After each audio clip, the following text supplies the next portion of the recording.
The beach is still going to be a chilly one today, and we are going to be looking at a little bit better surfing, but it still will be very cool outside. Don't forget that. And the small craft advisory is in effect until Monday if you do plan on doing any boating. For today, your high in the upper 60s, so very, very cold morning.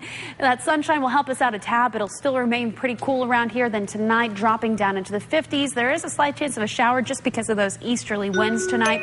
We're going to be looking at the real rain chance that's not coming back in here until Tuesday night and into Wednesday when our next cold front moves through. But check out Monday. We're already back up into the 70s, so we're looking forward to a little bit of that warm up. All right.